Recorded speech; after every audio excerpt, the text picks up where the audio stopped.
everyone. We're doing another tier list. This time I decided to do one around the Critical Role PCs. I was considering doing the NPCs, but there is just too many to do. God help Matt trying to choose his favorites out of them, but oh my god. The PCs, it makes it a bit easier because there's about 13 of them, is there? We have Beau, Caduceus, Caleb, Fjord, Grog, Jester, Keyleth, Mollymauk, Nott, Percy, Pike, Scanlan, Terry, Tiberius, Vex, and Yasha. So 1, 2, 3, 4, 5, 6, 7, 8, 9, 10, 11, 12, 13, 14, 15, 16, 17. Is that right? Oh yeah, there's 8 at the beginning, so yeah. Yeah, so we have... I lost count of how many I had, but yeah, I was going to break them up into different categories and I was going to come up with these cool different names, but whenever I did it, I felt like I was insulting the characters because I couldn't come up with anything that would be like amazing. Like I was thinking for S to be like super whatever, I was going to do Glorious, and I was going to like great character from like Brendan Rodgers, but obviously there might not be an overlap between Critical Role fans and football memes and whatnot, but I couldn't really think of any without insulting the characters because I don't think there's any that are bad. Like maybe some that are not as because like I think the PCs are quite good, but in overall development, or some of them are played a bit not to my liking. Like sometimes they're a bit more metagamey-ish. Like there's some characters I find that do it a bit more than others, and some are very like whatever they get their roles, they stick to them and don't like fuck about, which is fair enough. Some of them do. I find that it can be a bit annoying, but yeah. So I think even though if a character goes in the bottom row, it's not like bad. It's just the lowest of the great slots. So I don't know. Maybe just like different levels of character development. I might come up with something to rename them at the end, but sure, whatever. So we'll get into it. We'll go in alphabetical order. So we have Beau. Beau is a lot of fun. So I'm going to put her to B. It's like she's not like top tier for me, and she's not bottom half. She's kind of in that midway zone. Sometimes she annoys me. Like she comes on a bit strong, but I know that's her character that comes through. So like in comparison to Keyleth, I prefer Beau a lot more to Keyleth. Keyleth was that kind of really nice person that wanted to make you feel nice and good about yourself, and was just kind of like pushy, but like not overly pushy. Beau was like, go fuck yourself, leave me alone, I don't give a fuck, and I kind of like that about her. She's a bit too brash for me at times. She's played really well by Marisha, and I just think sometimes things that annoy me is like Marisha gets very animated and almost taking the head off Liam at times, but obviously it's funny in the moment, but like after like the third or fourth elbow to the face, it can get a bit like come on. Or she does get a tiny bit metagamey. Like there's one moment, I know this is with Keyleth, but she does sometimes do that with Beau. But I find Matt does kind of carry or takes care of those situations very handily. Some characters I find like if they get a role and Matt's like, you don't know anything about this, they just play with it. And sometimes Marisha tries to wiggle her way to get into it, or Beau at least, to get that result. I find like obviously not the whole time, but like now and again. But just one thing I noticed, we have Caduceus. Caduceus, it's bad to say, but I much prefer Caduceus over Molly. I thought Molly was a bit too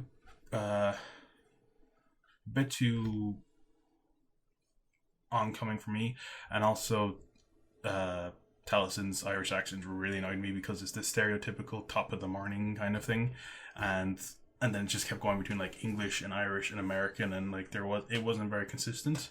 I know like the characters, like they're not like supposed to be perfect, but it's just like if you're doing an Irish accent, try to keep it in the Irish and not like do like the typical top of the morning. It's a little bit annoying, but Caduceus, I really like him. He's different. I'm gonna put him in A. He because like Taliesin is a really good PC, or the way he plays his character is really good. The only thing that annoyed me, like in comparison with Molly, was just his what do you call it? Just his accent, really. That was it. But Clay is really different, and I love how like Taliesin always has to like remind himself like, oh yeah, you're Caduceus, you're not Percy, where Percy's like that mind trying to break every single wall down. And Caduceus is like, yeah, probably doesn't know what's going on, but he's very perceptive and kind of has a vague understanding of what's going on to him, but not to the same level as Percy. I know it's bad to say, but it's kind of funny that he always ends up like almost always dying, or gets almost always team killed and just stuff like that. And it just seems so like random that it consistently happens, but I love it how it always just goes that way. Then we have Caleb.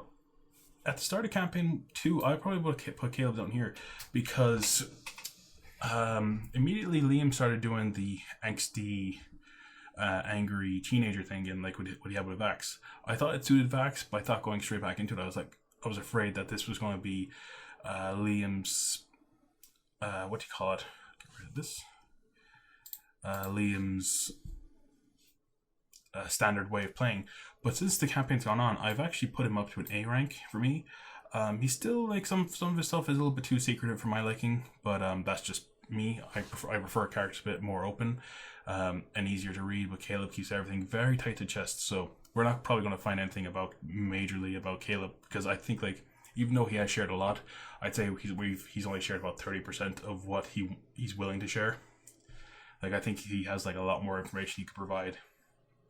When you have like maybe like Fjord, Jester, Nott, we're very forthright about those kind of things when they're still being all very secretive. But I suppose it's just the way Liam likes to play him.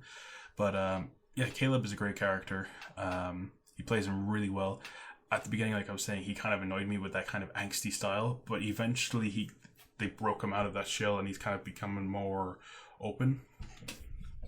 I think making him more German actually works well for him. I know it's not an actual proper German accent, but kind of like a stereotypical accent.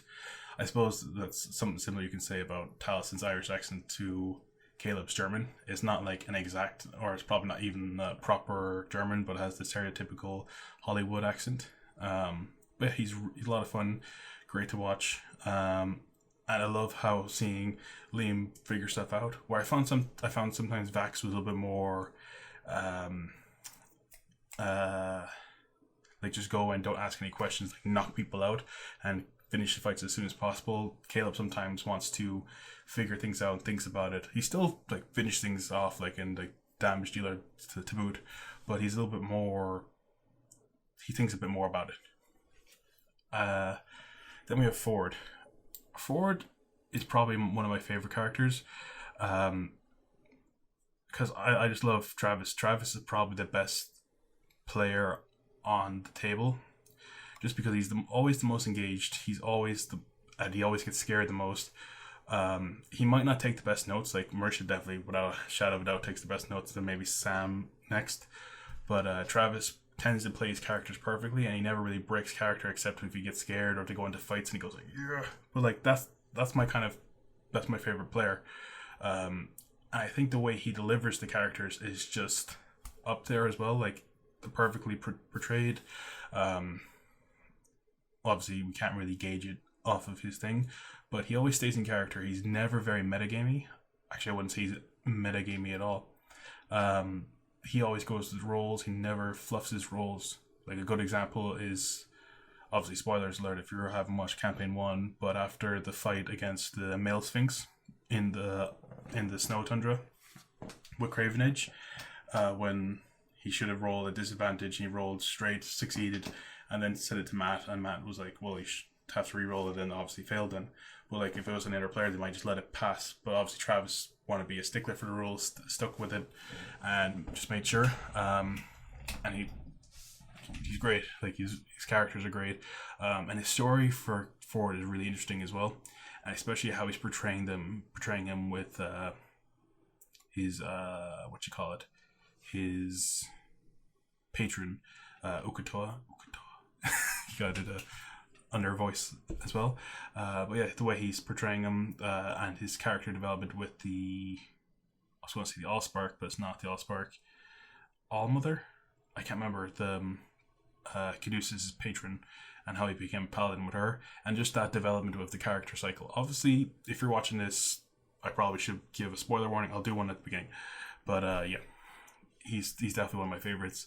And it's interesting to see, because Travis was so used to playing Grog, and Grog was just like very reactionary, where Fjord has to be a little more thoughtful. And also his race choice was interesting because he picked a not optimal race for his character. Well, I don't think orcs or half orcs get a charisma bonus, but they get strength and constitution, I believe. I think it's strength and constitution, and that's not your typical like main stat for your warlock. Your warlock might be con charisma, and he went for a more battle savvy. I suppose he did go hexblade, so that's one thing to keep in mind. Get rid of that. But yeah, he's a fun character and a lot of fun to watch, and the way he portrays him. Next one, unsurprisingly, is Grog, and Grog is going up beside him as well. Grog, he started to lackluster towards the end of campaign 1, where the battles just became very long and intrusive. But that's where he also shined because he used just a massive hit points. Not the best, not the most intelligent character, but he played to like a perfect T. Travis played him dumb, and I know he said a couple times that he thought like playing Grog this dumb sometimes made him dumb, but like to play that dumb, like he was very improvise, or he's very quick with his retorts and stuff, and trying to play the character strength, and like he knew some stuff like he could solve puzzles, but he'd have to be quiet because Grog wouldn't be able to. So like stuff like that was really interesting, and his storyline with Grog and the threads that Matt was weaving for them to follow along, and how Grog interacted with NPCs, bidding, rolling his dice, everything, and he always stuck to character, and he never really went away, or he never really kind of manipulated the system to try to kind of edge it his way. He always went straight for it, and it benefited him in the end, which was great. And he's probably my favorite character out of both campaigns. I think in term, it's hard to tell because like there's pairings that work so well together, and others.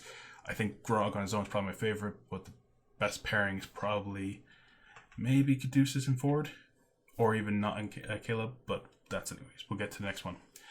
We have Jester.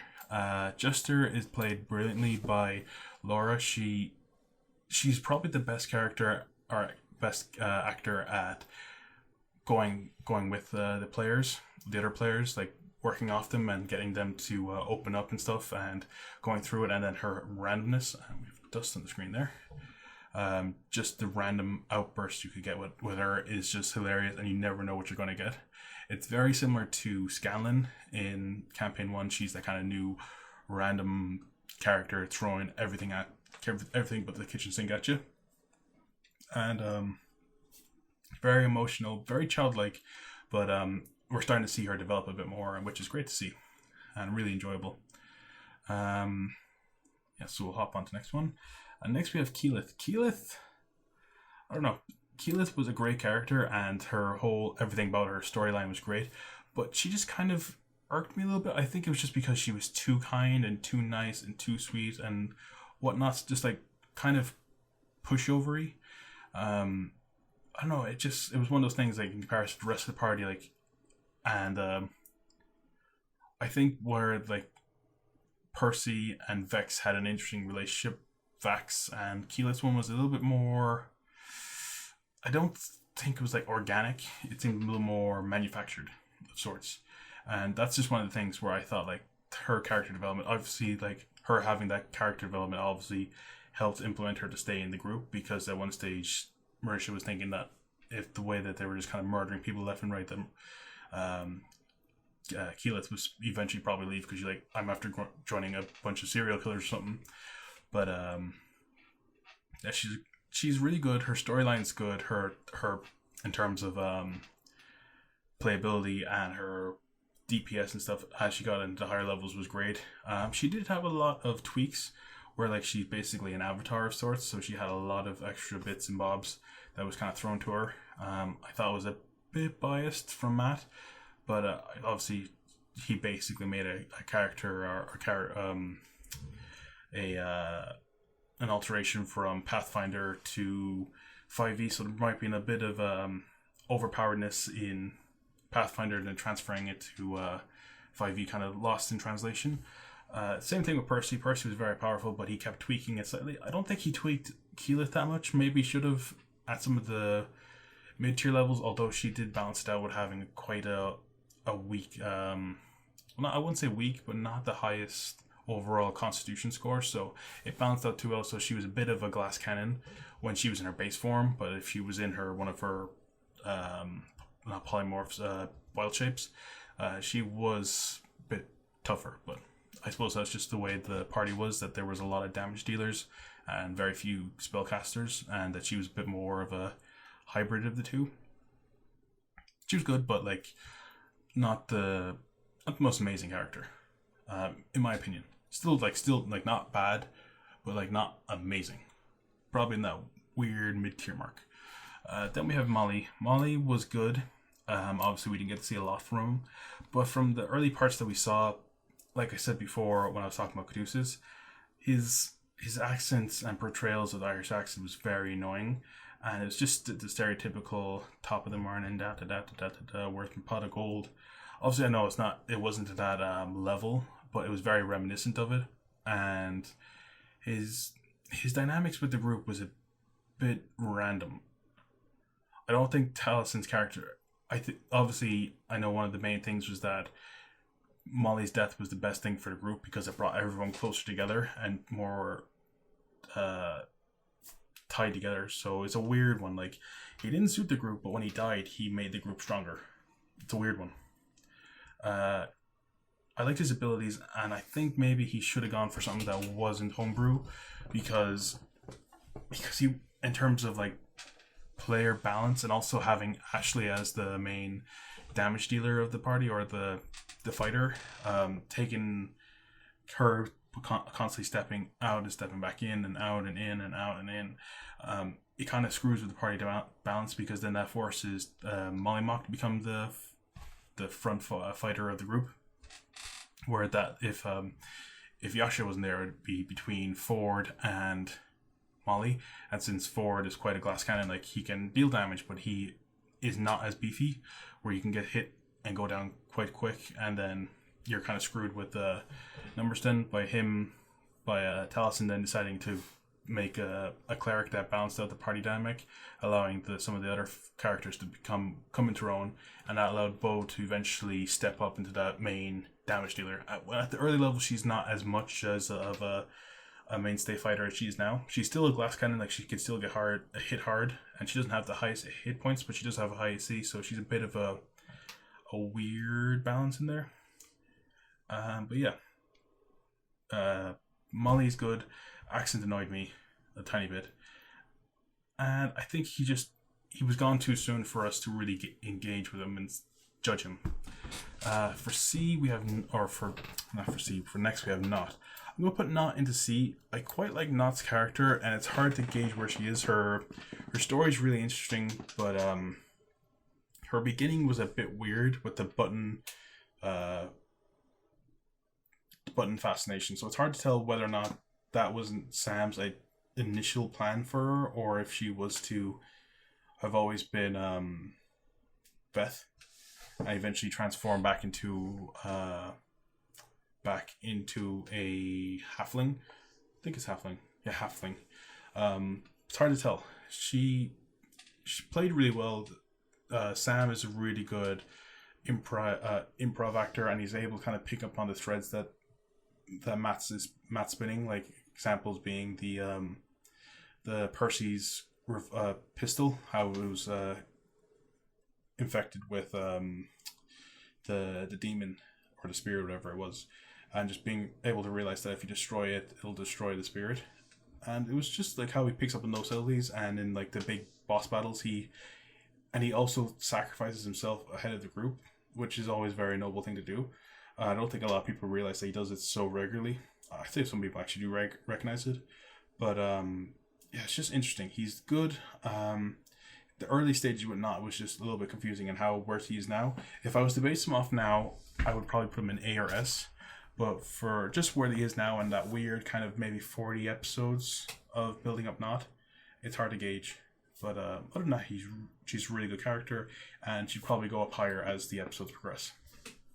Then we have Percy. Percy's one of those characters. He's a lot of fun to watch and listen to, but sometimes he's a bit too much. And I think his strengths lie when he's bouncing off the other characters. But if you go solo with Percy, I find he's a bit infuriating at times. That being said, I'm going to put him into B because he's really good, but he's also very annoying. And I know some of my characters can be very annoying, so I'm going to give him the benefit of the doubt. But I think that's just the way that Taliesin plays him. But he plays him to a T. It's almost, I can't really, I can't be too annoyed. One of the things that do annoy me is just the amount of damage he did, but it's to be expected with a homebrew class, and that Matt and him are tweaking consistently the whole time. But I think they eventually, once they got to the higher levels, they had it like down to a science. So it was like pretty well balanced in comparison to the others. Then we have Pike. I love Pike's interaction with Grog, but I don't think her character was as developed as Grog. I'm actually, do I put her on E? I think I'm going to put her on E, just because, not because of her, she's not as developed as a character. That's one partial reason, that like not the sole reason, but another reason is because she's not present enough for me. I know sometimes she comes back in and out, which is not her fault, but at the same time we're not being introduced and we're not really developing her character as much as we are with the others. And she does have her moments and whatnot in the show, but in terms of like, she might get like 1 or 2 in comparison to the other characters having like 20 odd, like pivotal moments for them, developing them further. But yeah, she's good. I think she's lacking with a few things, but that's just due to time management, really. She's fun, she plays well, she's a great chemistry with the group. Obviously that's because she was there from day one, but we don't get to see that as much as with as they had in their home game and whatnot. Next we have Scanlan. My thing with Scanlan is I don't know whether to put him at A or S. I think I'm going to put Scanlan at S because he probably is one of my favorite characters. His one-liners are great. His improvisation, I'm saying that so bad, is just top level. You can't compete with it. He could come out with anything. The trolling the orcs in the camp with Oda-Luke's resilience fear and running around like a hamster ball. The saving the 9th level spell for against Vex'ahlia, all this stuff, like, and just preparing it all and getting up for counterspell and against them, like all that stuff he does. And then like the improv, and it's really quick-witted. The Triceratops moment in the fucking Briarstone arc, which I cannot wait to see get animated because that is going to be top tier. He's great. It's a shame that we lost him for about 20 episodes. When he eventually came back, it was great to see him, but I think the party missed him a bit too much, and how he came back to the group, I don't know. He's definitely up there, and his dynamics he had with Grog is just amazing. You just can't. It's just the perfect blend between the two, like Grog being the muscle, and then Scanlan being the scary one, surprisingly, even though Grog's like 8 foot tall and shredded beyond belief and carrying a sword that talks to him multiple times. After that, we have Terry. Terry, I'm probably going to put into either C or D with Terry. You know what? I'll put him into C just because of the whole arc for them going to the Water Ashari and his interactions with Percy and everyone, and how like having the science bros and stuff and all that, and just being hilarious. just thinking back on it, it's really funny. But some of his other stuff is kind of cheesy. Obviously, he's played really well because he's actually I believe, I can't remember if he's bisexual or if he's, no, I think he's gay, or a gay character, and which is great to have in the story. I know Matt has some more bisexual characters or gay characters. I know Beau, as far as I'm aware, is lesbian. She could be bi, but I assume she's lesbian. Or that's, I know it could make any assumption. Molly was anything, I don't know. He could have put anything with a pulse. Same with Grog, actually. But it had to be female with Grog, but anything with a pulse that was female probably would do Grog. And probably anything with a pulse would probably do Scanlan too. But yeah. Terry was an interesting character. very sciencey and mathy, and he's very in your face and he's kind of like Keyleth, but a little more in your face and annoying. Where Keyleth was just kind of in your face, just because she meant well, and she kind of ended up being like the voice of the party. While Terry wanted to be the voice of the party, so he just kept talking and talking and talking. Obviously, his chemistry with the group as the weeks went on developed further, but the beginning weeks was kind of interesting, and where Grog tried to kill him a couple of times would have been bad, but would have been funny at the same time.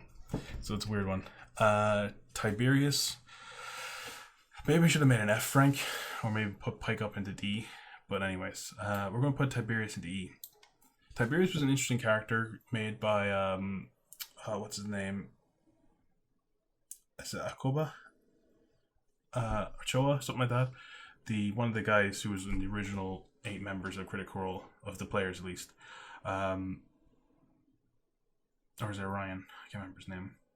But anyways, his character, Tiberius, was there for the first 25, 26 episodes. They eventually split up and went their own separate ways. He ended up making his own campaign based around Tiberius and the was it Dragonites, I think, in Matt's world, but just branched off, but they were kept separate. They eventually killed off Tiberius' character just to kind of so he couldn't come back into it. I'm not sure if they did that on purpose or if they just fallen out. Ryan Okapa, that's his name. He was an interesting character, but I found that he wanted to be the center of attention, and no matter what was going on, even if it didn't involve him, he would involve himself. A lot of scenes, I think one of the main ones was with the old woman where he killed him, or when they were going to Whitestone and he said he was going back to the Draconian village or whatever it was to get the knights and all that, and it's very, very like his character wanting to be the main lead, which is not really a fair thing to do when everyone else is like, it's a collaborative storytelling process. So I didn't find it work that well. That's probably why he split, and also he had some other issues lingering as well, so that's probably why they decided to separate in the end. The guys still seem on good terms, but it seems like at the moment separating was probably the best move for everyone involved. Next up we have Vax. Vax was the assassin paladin of the group. I didn't realize that Vax actually fell 50-50 between paladin and rogue, or I think it was like 12-18, something like that. Or no, 12-7 and then 1 level of druid. But yeah, I think maybe he should have gone a couple more levels into rogue, and then maybe branched off a little bit further into paladin, just to give his character a bit more balanced. He was very strong though, so it did balance out well. For his placement, it's hard to tell. He's really good, but some of his early stuff was a bit frustrating, but I think he eventually found his footing with the show. So for that reason, I'll put him at B, because he's very reminiscent of Beau, in a sense. Maybe not as sexually advancing across the characters. The show, they weren't very... I suppose Scanlan and Grog were for Campaign 1, where it's more so Beau and... Probably not, actually, for Campaign 2, are very... and Fjord, actually, are very front-heavy with the kind of adventurous of their exploits, I guess, would be the best way to put it, or romantic plot points. But yeah, the very combat-savvy and the combat-heavy character, like, he would basically take people out and then ask questions, which could probably be a bit frustrating for them. But he did take a lot of dangerous characters from, like, we did miss the whole... what's your man's name? From Lord of the Rings. Hobbits' what's his name? Begins with G. Damn it, I can't remember. That's going to annoy me now. I'll probably remember in a second or two. But he killed him in the giant stone guardian thing when they were transporting Vecna's citadel on top of the dead stone titan, I guess. Yeah, I think that's what it was. And inside it was like, what is it? GR something, I can't remember. But it's kind of annoying. Yeah, he was a good character. He had his ups and downs, but as the story or as the campaign was building up more, so he became a bit more a pivotal character, and he was still very angsty, which kind of annoyed me a bit. I thought he was a little bit too savvy, and he always picked fights with Grog, but Grog always tried to get him back, but then Grog was never able to. But then that would just re-begin the cycle with Vax, and I just felt like Vax should have let Grog get him at least once. You can never get him, which is unfortunate. I would love to see what would have happened in that situation, because I think if Grog got Vax, he would never let go. Next up, we have Vex. Vex is an interesting character. I don't know, she could easily be between A and C. She's not my favorite, but at the same time, she's very good. I'll put her into A. I really enjoy her character and her relationship with a lot of the other characters in the group. She's really good, especially her relationship with a little trinket there. I say little trinket, he's probably about the size of a fucking bus or something. Yeah, she was pretty much a glass cannon of the group. And she was a ranger, so that's a bit unfortunate because she was going up based off of like a Pathfinder 5e ranger mix. I think the only real difference between the two was that she had an animal companion with her ranger option, and then being a full-blown ranger. And with Pathfinder, they offer it in 5e. They don't with the Beastmaster variant. I think she just went standard, I believe. And yes, her character was great. Her relationship with some of the people, her darling, and being very savvy with money, and just like winning everyone's hearts. And then her relationship with Percy was really good. I thought her relationship, how she was the more dominant one, was kind of interesting. And also having Travis and Laura's like trust in the relation. Obviously, like they're all very trusting, and I thought it was just very interesting having that kind of relationship there. Obviously, I know now Laura's going after, or Jester's going after Fjord. That may change now in the future, since we've had one revelation. I won't spoil that. That might change up things in the future, but it's hard to tell if it'll change or if things will go different directions. But still early days. Yeah, she's really good. Her plot lines are really good. Her storylines are good. A lot of Vax and Vex's storylines actually happened off before the stream, so like a lot of their pivotal moments actually didn't really occur for us. We did get to find out about them in the intro to Critical Role. There was I think it was like a 30-minute intro, basically what happened. Then we had the comic book series that for the first 6 chapters, and then the next 6, and we'll probably get some of it in the miniseries that's coming out soon. I believe next year sometime. I think it's like next, probably like beginning of October, that kind of autumn period, or early 2021. The sooner the better, really, though. Next we have is Yasha. Yasha is very similar to Pike, where she suffers from a case of not really being fleshed out. Like, obviously her character's there, and we don't, like, as much as we don't know about Caleb, we do know a bit about him, but we know fuck all about Yasha. We know she comes from, I forget what the country's called, where the Drow are, and from the Kryn dynasty, whatever that country's called. And she's from that region, and she was previously married, and she came from a village, and now all of a sudden she was called the Orphan Maker and is now aligned with an evil organization. And it's hard to gauge because in terms of, I'd say Ashley has played maybe like 30 to 40 episodes when everyone else is almost on 90, and in comparison that's like 3-hour sessions each, so what's that, 120 extra hours minimum of them furthering developing their character, while Yasha is a bit lacking. And I feel like she keeps coming back into it and tries to start to develop the character and starts to have a relationship with them, which is really difficult to do because she doesn't actually have a relationship on camera as much as the other members do. And then her coming back in, obviously the other guys are fine with it, her acting that way around the group, because obviously they know her and it's a bit different. But for the viewers watching it, it seems like this extra person coming in, like that person who's just outside the group, but comes in and then comes out, and it comes in and then comes out, and then comes in and then comes out. But everyone in the main group is like, oh yeah, you're fine, you can come in, whatever, la da da da. But everyone on the outside is like, hold the phone. There's like no character development here or whatever. So it's weird. I think for that reason alone, I have to put her in E.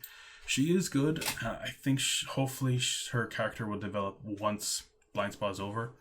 Although I believe Blind Spot now took like a halfway season break where it's come back in the end of 2020 or early 2019 or end of 2019 or no, early 2020 because we're at the end of 2019 now.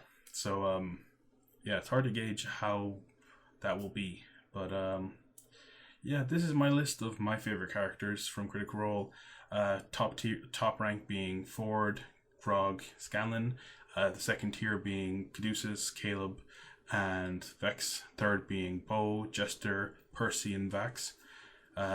Fourth being Nott and Terry. Fifth being Keyleth and Molly. And the sixth one being Pike, Tiberius, and Yasha. Although I would probably put Tiberius at a lower level or even make him as an NPC now, because he's been so far gone and so far estranged from the show that you kind of make him an NPC, because it's kind of like the same as the other characters, the other backups in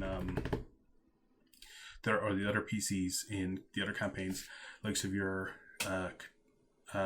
Caches, Zora, stuff, people like them. Like you can almost say, like in that regard, they could almost become an NPC of sorts. So I don't know. It's a weird one. Let me know what you guys think of it. That's probably my opinion of it. But yeah, obviously some people are going to disagree. Some people might want people higher, some people lower. But yeah, what do you guys think of it? And obviously there's spoilers.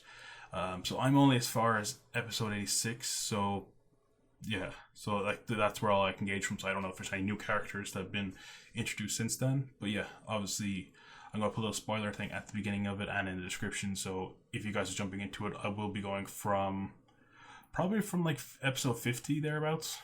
Because there's nothing really I mentioned that's too spoilery for current events. Maybe 70 because instance with Yasha actually. But yeah, that's probably it. Thank you for watching. Hope you enjoyed. Leave a comment below on what you guys thought of it, or make your own and share a link and I'll check them out. But yeah, thanks for watching. Hope you enjoyed. Please like and subscribe, and I'll see you guys next time. Bye.